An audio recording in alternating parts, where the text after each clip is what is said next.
into a statesman of a foreign nation? Like what? You can report what was said generally. If you wanted an official quote on a specific matter, you would then ask an official once the meeting was wrapped. Oh my God, he's literally, oh dude, this is like access journalism and Israel dick riding and direct access to a foreign leader. Tim Pool is literally CNN. Oh my God, Tim Pool is doing CNN. And they'd provide you the exact quote. Or they would just say outright, like, we ain't putting our quotes on that one. So the story that comes out, which basically violated whatever, I was going to talk about what we went there for a reason. This story from... Oh my God, this video got 17,000 views. What the It's good to support small content creators, though. Jewish Insider says Netanyahu pushes back on anti-Israel trends in a meeting with podcasters. I don't know if the individual who wrote this, Lahav Harkov, was actually there, but this is wrong. It's fake news. And people are now spreading fake news about me because I'm going to go ahead and say as arrogantly as... Oh my God. I'm reminded of the time when Tim Pool said, I fell off and I wanted to kill myself because I fell off and I was really sad. Remember that? Remember when the guy who's getting 17,000 views on his video was like, Hassan fell off and he wants to kill himself. Like he did a video about me, about something that he misunderstood that I was joking about in jest in my own Discord. As I can to everyone else who was there. I hope you all hear me because I'm saying this somewhat facetiously. I think I was the only one that asked a real question. Now that I've pissed off all the other journalists and individuals who were there, most people were asking what I would describe as, I don't know, I felt like pretty obvious questions. Is there going to be a war with Iran? Do you think the nuclear talks are going to be good? The Trump is going to be talking with you. Will it work out for you? What's the concern? What's going on with your prime ministership or whatever? And you get these answers that I really felt like you could have just got a Fox News. You know, the prime minister is going to get asked about this stuff and he's going to say, I can't speak too much on the nuclear deals, blah, blah, blah.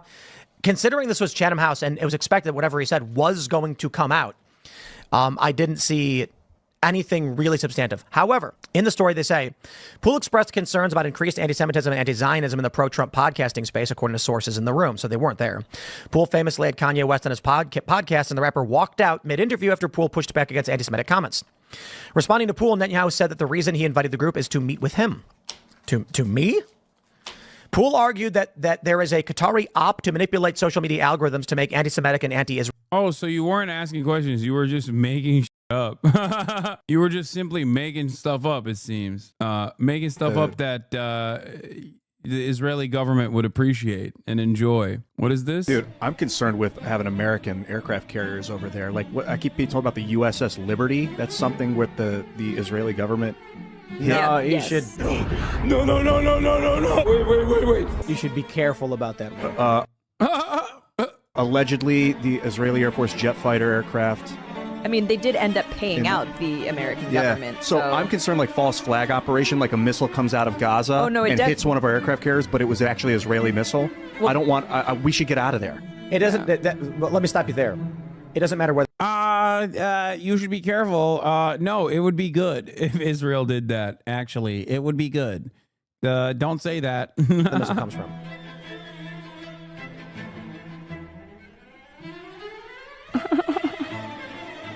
That's weird, huh?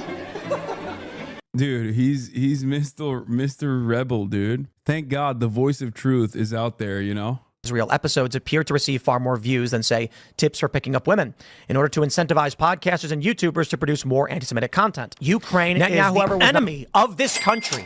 Ukraine is our enemy, being funded by the Democrats. I will stress this again. One of the greatest enemies of our Ukraine is the enemy of this country. Ukraine is the enemy of this country. Oh, I love that. Non-committal in his response, saying that's only possible. Fake news. How dare you, Tim? Absolute fake news. It's close to reality, but this is what they do. Okay. First, the person who was there clearly wasn't there. Ask somebody who then conveyed incorrectly what I actually said. I said there has been a report released from pro-Israel sources alleging Qatar is funding bots and operations to promote anti-Israel content. Is there any evidence that's true? And he said, I don't know. It's possible. That's what happened. I did not say. Some very fine folks coming your way. Oh, God. Oh, Israel's National Security Minister Itamar Ben-Gvir set to travel to the U.S. on April 20th for a 6-day visit. A source familiar to Ben-Gvir's schedule tells Balaz that the main meeting will be with his U.S. counterpart, Kristi Noem, Following his meetings in Washington, he's expected to travel to New York and Miami to meet with Jewish communities, Chabad representatives, and is set to visit the Ohel of the Lubavitcher Rebbe in Queens. Ugh, gross. Yeah, great.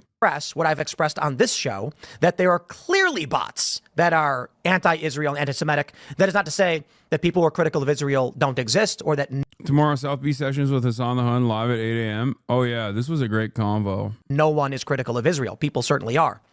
So my concern was, and I will say this too, speaking about the meeting, how they discussed Iran, the threat, and all of these things, I feel, based on that meeting, and I don't know if this was their intention or otherwise, that they are absolutely clueless as to what is going on in this country.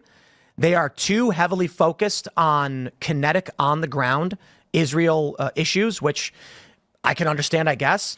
And my attitude, and I'll tell you one thing I said to them, to these officials: in 10 years, your support will be your support from the U.S. will be evaporating, and in 20 years, oh no, I'm so sad. Oh no, not Israel, my Shayla. Oh my God, my Shayla. My Shayla. Not my Israel, not the support for Israel. No. Oh no. That's so sad. Evidence is piling up. Pew poll finds more than half of U.S. adults, 53%, including 69% of Democrats, now express an unfavorable opinion of Israel, up from 42% in March 2022. 99% of Congress, on the other hand, still very much firmly loyal to the state, to the apartheid state, demonstrating absolute fealty at every step of the way. One of those incidents, in terms of demonstrating absolute fealty, has resulted in this: U.S. to deny visas and green card based on anti-Semitic social media activity, targeting support for Palestinian groups and resistance to Israeli occupation and genocide. Starting today, the U.S. immigration officials will begin combing through social media posts to deny visas and green cards to individuals accused of anti-Semitic activity, including online speech. The new crackdown, announced by the Department of Homeland Security, will affect individuals applying for lawful permanent residence, foreign students, and those affiliated with educational institutions linked to anti-Semitic activity, what the Trump administration labels universities as saw significant anti-genocide protests and pro-Palestinian solidarity on campus. DHS spokesperson Tricia McLaughlin stated, effective immediately, they will enforce all relevant immigration laws to the maximum degree. The guidance cites Trump's new executive orders combating anti-Semitism, additional measures to combat anti-Semitism, and protecting the United States from foreign terrorists and other national security and public safety threats as the legal basis for this crackdown. And by the way, this doesn't mean you're not going to get a fucking visa if you are saying anti-Semitic shit. Not you in the chat, obviously. I mean the royal you. Nazis will very much still get visas unless they are pro-Palestine or unless they've said something mean about Israel. That's what they care about. Very cool stuff overall. Thank you.